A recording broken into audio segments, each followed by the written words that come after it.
Hello friends, कैसे हैं आप सब। I hope you all are very well. प्यारे दोस्तों, इस वीडियो में हम लोग देखने वाले हैं हाई कोर्ट को। हाई कोर्ट से कितने सवाल पूछे जाएंगे और किस किस तरीके से एग्जाम में आए हुए हैं पुराने क्वेश्चन, ये भी हम लोग देखने वाले हैं। इससे पहले बहुत सारे वीडियो पॉलिटी की प्लेलिस्ट में आ चुकी है, आप जरूर देखिएगा।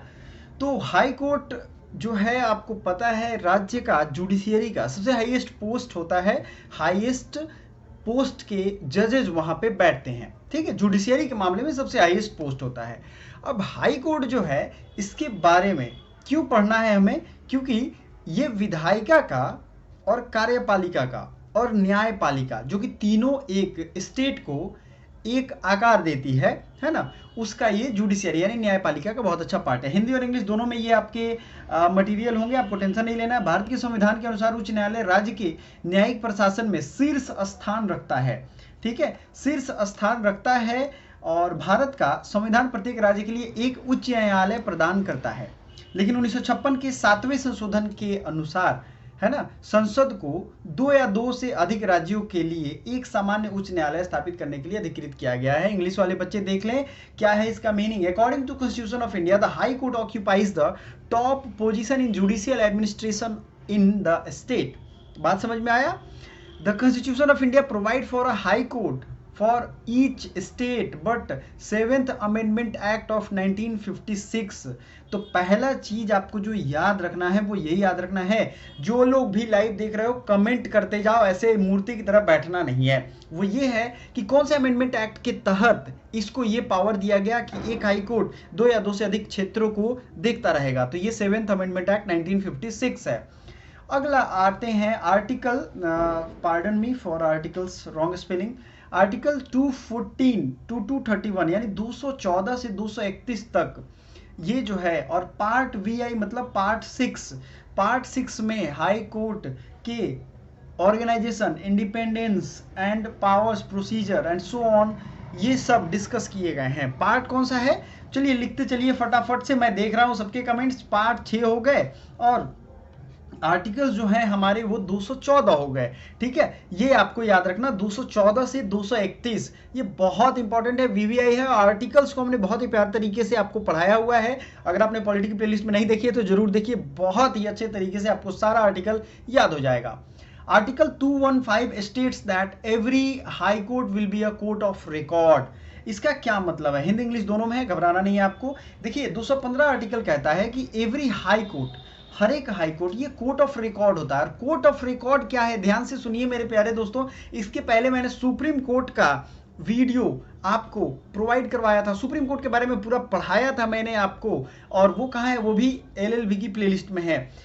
शाम में 6 बजे ये वीडियो आती ही आती है, मैं लाइव रहता हूं और आपको पढ़ाता हूं, तो इस टाइम को मिस मत करना प्लीज, ठीक है। High court being a court of record means that the judgements, proceedings and acts of high courts are recorded for perpetual memory and testimony. आप कभी कभी न्यूज में देखते होगे, है ना, न्यूज में क्या देखते होगे कि इस जजमेंट के अनुसार ये जजमेंट दिया गया, तो भैया कहीं ना कहीं उसका रिकॉर्ड तो रखा गया था ना, तो इसी को कोर्ट ऑफ रिकॉर्ड कहते हैं। ये अपना अपना कोर्ट रखता है, हाई कोर्ट अपने पास रखता है, सुप्रीम कोर्ट अपने पास रखता है, सबके अपने अपने कोर्ट ऑफ रिकॉर्ड होते हैं। काइंडली वो वीडियो जरूर देखिएगा। ये वीडियो खत्म होने के बाद पॉलिटी की प्लेलिस्ट आपके बहुत काम की है। चलिए आगे बढ़ते हैं। तो अब ये चीजें आपको समझनी थी, और स्मृति और गवाही के लिए दर्ज किया जाता है ना। उच्च न्यायालय के अभिलेख न्यायालय होने का अर्थ है कि ये उच्च न्यायालय के निर्णयों की कार्यवाही और कृतियों को सतत स्मृति, हिंदी और इंग्लिश दोनों बच्चों को ये प्रोवाइड करना है, इसलिए मैंने ये कर रहा हूं। Article 216 states that every high court whether inclusive or common will consist of a chief justice। अब इसको मैं समझा देता हूं। कोई भी हाई कोर्ट होगा, ठीक है, उसका एक सीजे होगा यानी चीफ जस्टिस होंगे, और एक नहीं मतलब और अदर जजेज होंगे जो प्रेसिडेंट इनके, देखिए हाई कोर्ट के जजेज या चीफ जस्टिस से रिलेटेड जो भी बाकी अदर, जैसे उनके पावर, प्रोसीजर, उनके लीव, उनकी ये सब से रिलेटेड डिसीजन जो है वो पार्लियामेंट लेती है। लेकिन हाई कोर्ट में कितने जजेज होंगे, इनके नंबर्स, सिर्फ ये पावर होता है प्रेसिडेंट के पावर, ठीक है, प्रेसिडेंट के पावर, प्रेसिडेंट के पास ये पावर होता है। तो यही बताते हैं कि कितने जजेस वहां अपॉइंट होंगे, कितने जजेस नेसेसरी हैं, तो ये आपको ध्यान रखना है और इसमें कुछ भी नहीं, ठीक है। तो मोस्ट ऑफ द इम्पॉर्टेंट ये एक बहुत माइन्यूट चीज बताऊंगा, आप शायद ये आईएएस की तैयारी कर लोगे तब तक कोई नहीं बताता है। बहुत ही माइन्यूट चीज है, जो पावर्स होते हैं, प्रोसीजर्स होते हैं, वो सारे पार्लियामेंट डिसाइड करते हैं, लीव कितनी चाहिए उनको, हर चीज। लेकिन ये हाई कोर्ट में कितने अदर जज होंगे ये प्रेसिडेंट डिसाइड करते हैं। पहले दोस्तों काफी अच्छा ये वीडियो जा रहा है, आप हमें कमेंट करते रहिएगा और हमें बताते रहिएगा, लाइक करते रहिएगा। जजेस of high courts are appointed by president और just hold office until the age of 62 years. Most important है, 62 ईयर्स तक ये अपने पोस्ट को हेल्ड कर सकते हैं, प्रेसिडेंट के द्वारा अपॉइंट किए जा सकते हैं। ठीक है, हिंदी में देख लेते हैं थोड़ा, है ना। ये अनुच्छेद 216 में कहा गया है, अन्य न्यायाधीश जिसे राष्ट्रपति समय समय पर नियुक्त करना आवश्यक समझते हैं उसे वो नियुक्त करते हैं। राष्ट्रपति द्वारा की जाती है जब तक वह 62 वर्ष की आयु तक उपस्थित नहीं हो जाते तब तक वे पद पर बने रहते हैं। ठीक है, अब उनकी पोस्ट जो है उस पर वो बने रहेंगे कब तक, जबकि उनकी एज इतनी ना हो जाए। ठीक है, अब इसके अलावा वो राष्ट्रपति को लिखित रूप से अपना इस्तीफा दे सकते हैं, जिसकी आयु को हटाया जा सकता है। अब इसमें एक चीज, एक क्लॉज है जो मैं आपको इंग्लिश वर्जन में समझाऊंगा बड़े अच्छे से, आइए देखते हैं। देखिए, he can resign from his office, कभी भी रिजाइन हो सकते हैं। ठीक है, writing to the president as of can be remove from which office of the president on the recommendation. अब इसके बीच में अगर इनको हटाना हो, ये तो हो गया, अगर इनको हटाना हो तब कैसे हटाएंगे, तो वही प्रोसेस होता है जो सुप्रीम कोर्ट के जज को हटाने में लाया जाता है।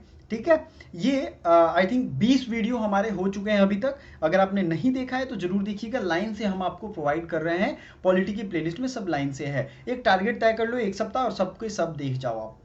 रिमूवल फ्रॉम ऑफिस के लिए recommendation of parliament, president can issue a removal order, और ये क्या होता है, स्पेशल मेजॉरिटी से दोनों पार्लियामेंट के दोनों सदनों में इसे पास किया जाता है। पास करने के बाद एक 3 मेंबर कमिटी बनती है। ठीक है, 3 member committee chief justice of high court होते हैं और चीफ जस्टिस ऑफ इंडिया भी होते हैं और एक इमिनेंट जूरिस्ट होते हैं। ये मैं थोड़ा अधिक बता रहा हूं, आपको याद रखना है। 3 मेंबर कमिटी बनती है, वो जांच करती है इनके एलिगेशन को। अब जाहिर सी बात है, किसी जज को हटाया जा रहा है तो कुछ ना कुछ तो एलिगेशन लगेगा, उन पे आरोप लगेगा, तो वो बेस क्या होता है, वो बेस आपको ध्यान रखना है, वो होता है प्रूव्ड मिसबिहेवियर। ठीक है, और इनकैपेसिटी, असमर्थता। ठीक है, ये सब आगे हमने लिख दिया है, टेंशन ना लो आप। यहाँ देख लो आप, ground of proved misbehaviour on and incapacity, इतने जो मैंने यहाँ पे लिखे हैं उसका मीनिंग आपको यही निकल के आता है। मैंने हर चीजें क्लियर वे में आपको समझा दी। आगे बढ़ते हैं। A person to be appointed of a जज of high court should be a citizen of India. जाहिर सी बात है, आप भी कोई फॉर्म भरते हो तो उसमें तो सिटीजन ऑफ इंडिया तो आपको मांगता ही है, ऐसे तो किसी को नहीं दे देगा नौकरी ना। तो ये ध्यान रखना, अगर किसी को जज बनना है तो उनके पास आधार कार्ड, पैन कार्ड के अलावे उनको सिटीजनशिप का भी होना चाहिए, वो सिटीजन जाहिर सी बात है होंगे। Should have held judicial office in territory of India for 10 years. उनके पास एक तरीके से अगर बात करें, जुडिशियल ऑफिस 10 साल का उन्होंने हेल्ड किया हो, मतलब अब जाहिर सी बात है डिस्ट्रिक्ट कोर्ट में हो या फिर वो कहीं और की किसी के कोर्ट में हो, है ना। डिस्ट्रिक्ट में भी कई सारे कोर्ट्स होते हैं, पिछले वीडियो में हमने आपको दिखाया था कोर्ट की पूरी हायरार्की।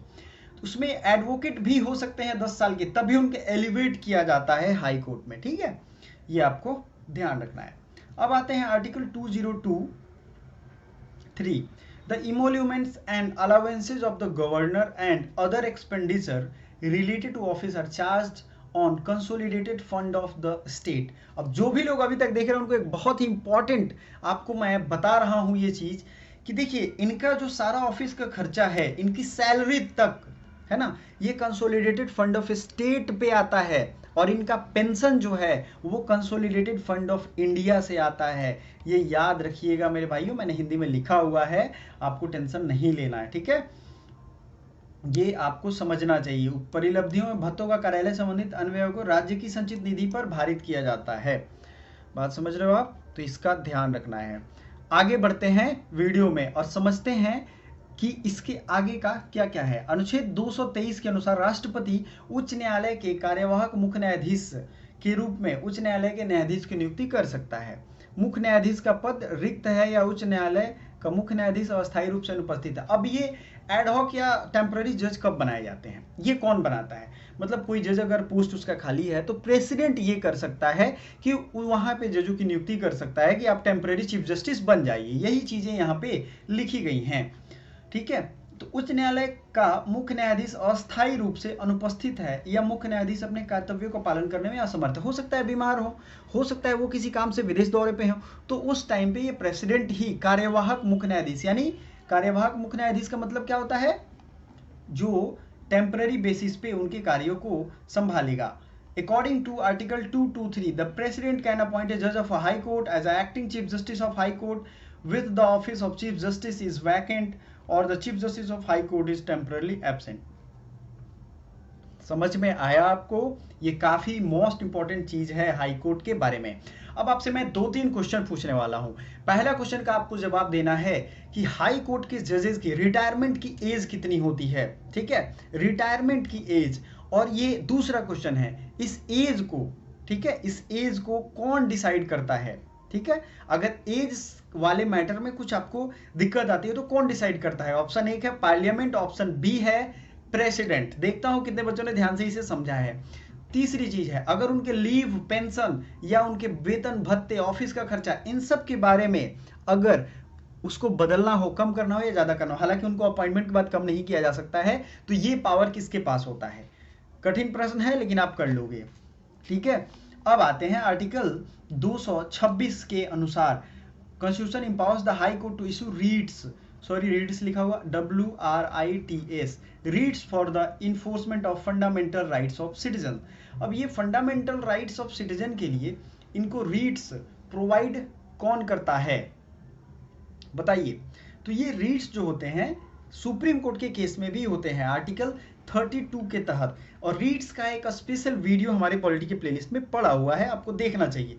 आगे भी हम उसको फिर से अच्छे से बना देंगे ताकि वो आपके फंडामेंटल राइट्स से जुड़ा हुआ होता है। समझ में आ रहा है आपको? तो रीट्स जारी कर सकता है, और हाई कोर्ट के रीट्स सुप्रीम कोर्ट के रीट्स से ज़्यादा होते हैं, क्योंकि सुप्रीम कोर्ट से सिर्फ फंडामेंटल राइट्स की वायलेशन पे रीट्स जारी कर सकता है, लेकिन हाई कोर्ट किसी भी मामले में, किसी और अदर मामले में, लीगल राइट्स के मामले में भी रीट्स जारी कर सकता है। याचिका इसे कहते हैं। आते हैं थोड़ा हिंदी वाले वर्जन पे देख लेते हैं। इसे कहते हैं संविधान का अनुच्छेद 226 उच्च न्यायालय को नागरिकों के मौलिक अधिकार के प्रवर्तन के लिए या किसी अन्य उद्देश्य के लिए आदेश जारी करने का अधिकार देता है। समझ में आ रहा है आपको? ये चीजें आपके दिमाग में क्लियर होनी चाहिए। तो अब जो लास्ट क्वेश्चन मैं आपसे पूछने वाला हूं, क्योंकि इसका दूसरा पार्ट आएगा और उसमें हम लोग प्रैक्टिस भी करेंगे, ठीक है। इसके मैं 10 क्वेश्चन रखूंगा, 10 या 20 क्वेश्चन रखूंगा, और आपका पूरा सुप्रीम कोर्ट और ये अगर दोनों मैं इंक्लूड करता हूं तो 40-50 क्वेश्चन रखूंगा, आराम से आपका रिवाइज हो जाएगा। आपको लास्ट क्वेश्चन ये बताना है कि हाई कोर्ट के जजेस का पेंशन कहां से आता है, राज्य की संचित निधि या केंद्र की, यानी कंसोलिडेटेड फंड ऑफ इंडिया या कंसोलिडेटेड फंड ऑफ स्टेट। पूरा डिटेल में बारीकी से लिखना है। Thank you so much for watching. कोई भी क्वेरी हो, इसके अलावा कोई भी कोर्स से संबंधित हो, चूंकि ये आपके कोर्स का पार्ट है, तो आप हमसे बेझिझक पूछ सकते हो, हम डेफिनेटली उसका रिप्लाई करेंगे। Thank you so much.